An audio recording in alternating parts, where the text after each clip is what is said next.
তব কথামৃতং তপ্ত জীবনং কবিভৃহৃতং কল্মষাপহম শ্রবণমঙ্গলং শ্রীমদততং ভুবি গৃণন্তি এ ভুরিদা জনা।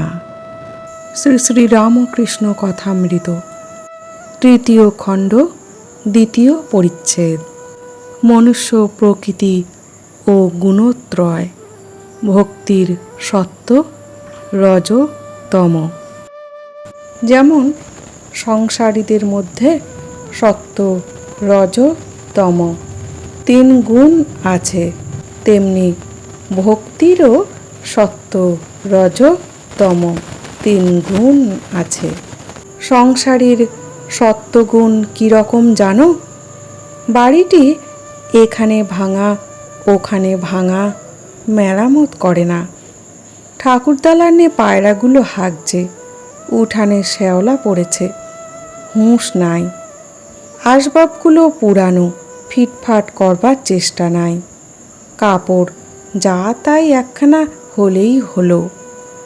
লোকটি খুব শান্ত, শিষ্ট, দয়ালু, অমায়িক, কারু কোনো অনিষ্ট করে না। তাহলে ঠাকুর বলছেন, সংসারীদের মধ্যেও সত্ত্ব, রজ, তম তিন গুণের প্রকৃতি আছে। যেমন ভক্তের মধ্যে সত্ত্ব, রজ, তম তিন গুণ আছে। তাহলে সংসারীদের মধ্যে যাদের সত্ত্বগুণ, তারা কীরকম বলছেন?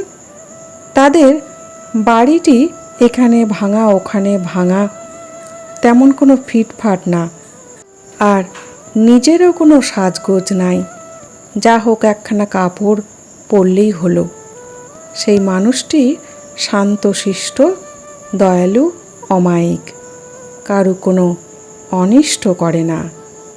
অর্থাৎ সত্ত্বগুণ নির্মল, নির্বিকার। সত্ত্বগুণেতে অন্তরের দৃষ্টি গভীর হয়, স্বচ্ছতা আসে। তাই বলছেন, বাড়ির এখানে ভাঙা ওখানে ভাঙা, শ্যাওলা পড়েছে, জাগতিক বিষয়ে তার কোনো চিন্তা থাকে না।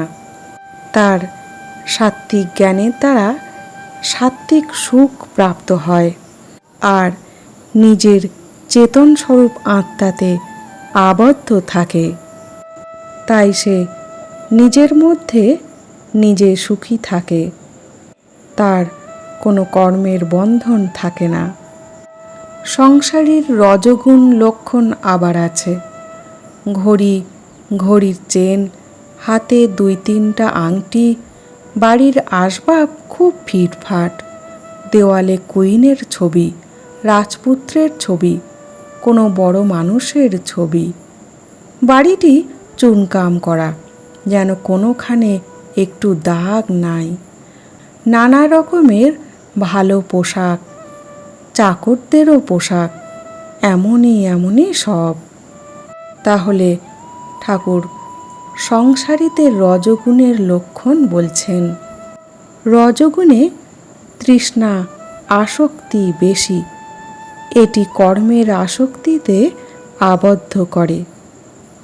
এই রজগুণে ভোগের ইচ্ছা প্রবল হয় এবং সেই উদ্দেশ্যে কর্ম করা শুরু হয়। আর কর্মই ঘটনা ঘটায়, কর্মই পরিস্থিতি, কর্মই রোগ হয়ে যায়। কর্ম বুদ্ধিকে ভ্রষ্ট করে, চিন্তা হয়ে দাঁড়ায়। আর বলছেন, সংসারীর তমগুণের লক্ষণ নিদ্রা, কাম, ক্রোধ, অহংকার, এই সব। তাহলে বলছেন, তমগুণেতে অতি নিদ্রা, অলসতা, বিবেকহীনতা, অহংকার, এই সব লক্ষণ দেখা যায়। এই জন্যে বলা হয়, সাত্ত্বিক কর্মের ফল নির্মল, রাজসিক কর্মের ফল দুঃখ ও তামসিক কর্মের ফল বিবেকহীনতা। আর বলছেন, আর ভক্তির সত্ত্ব আছে। যে ভক্তের সত্ত্বগুণ আছে, সে ধ্যান করে অতি গোপনে। সে হয়তো মশারির ভিতর ধ্যান করে, সবাই জানছে, ইনি শুয়ে আছেন, বুঝি রাত্রে ঘুম হয় নাই, তাই উঠতে দেরি হচ্ছে। এদিকে শরীরের উপর আদর কেবল পেট চলা পর্যন্ত, সাকান্ন পেলেই হলো। খাবার ঘটা নাই, পোশাকের আড়ম্বর নাই, বাড়ির আসবাবের জাঁকজমক নাই।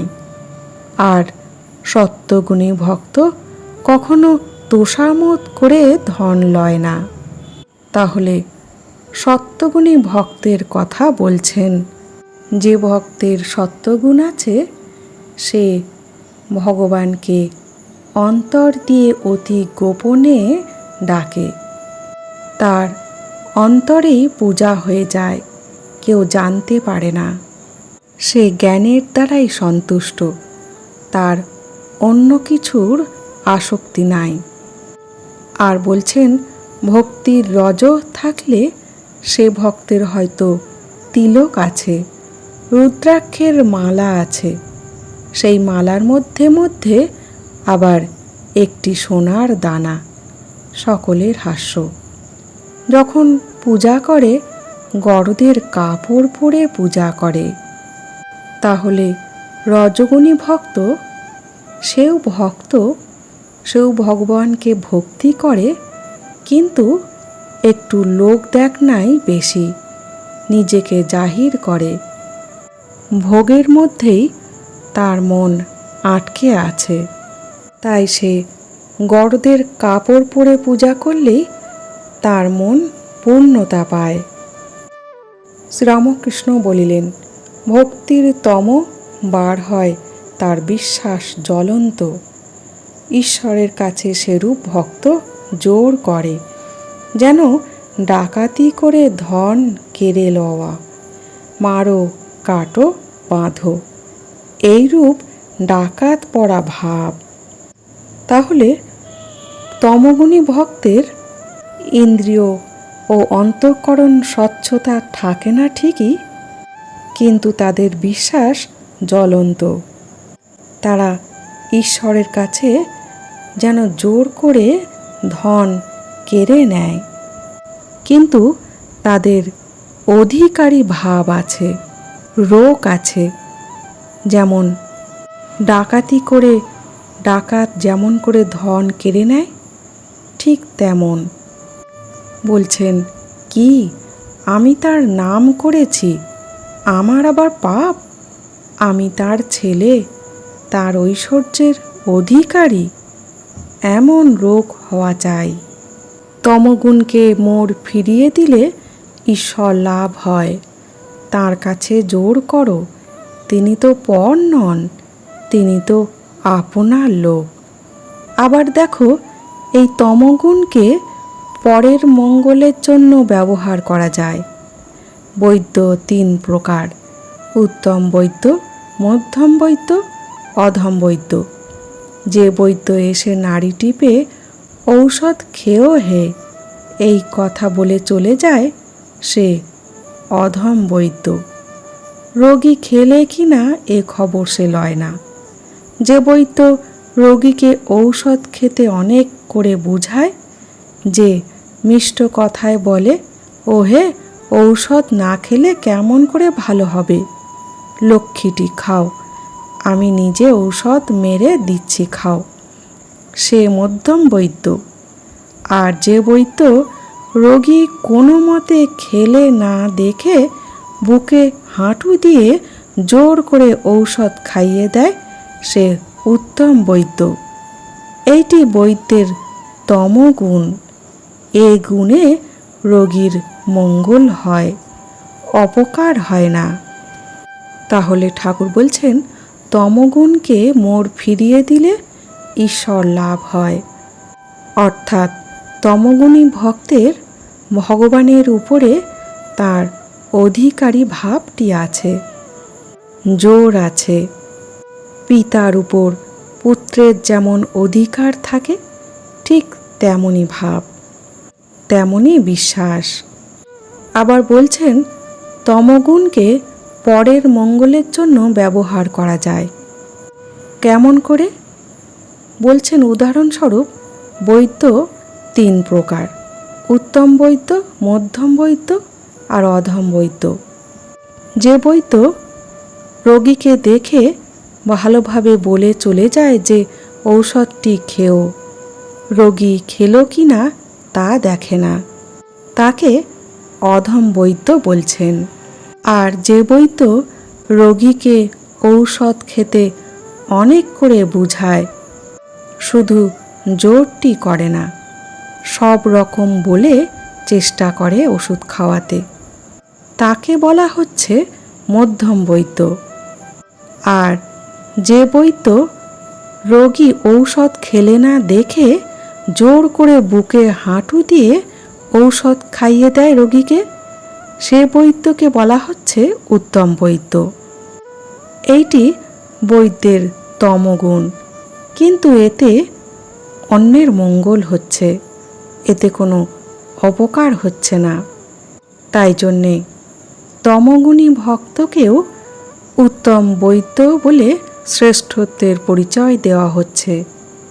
বলছেন বৈদ্যের মতো আচার্যও 3 প্রকার।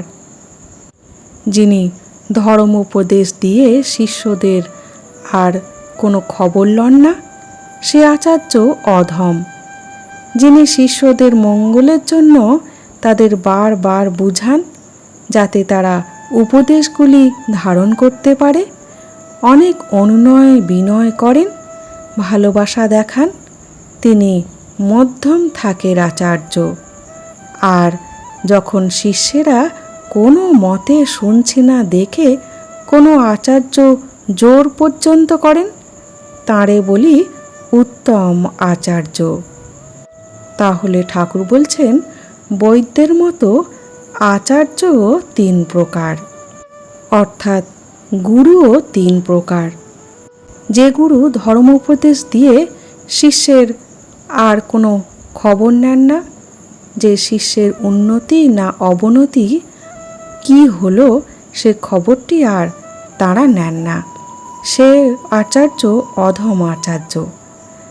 আর যে আচার্য শিষ্যের মঙ্গলের জন্য বারবার খবর নেন, বুঝান এবং নানা উপদেশ দিয়ে সেই আধ্যাত্মিক পথে আনবার চেষ্টা করেন, তাকে বলা হচ্ছে মধ্যম আচার্য।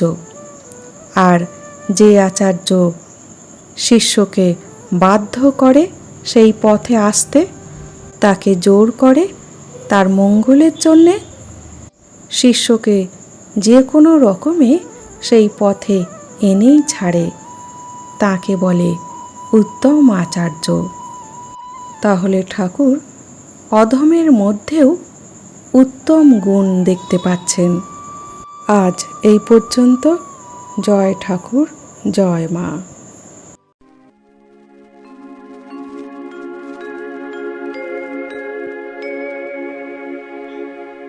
নিরঞ্জনম নিত্যমনন্তরূপম ভক্তানুকম্পা ধৃতবিগ্রহম বৈ ঈশাবতারম পরমীশমিদ্যম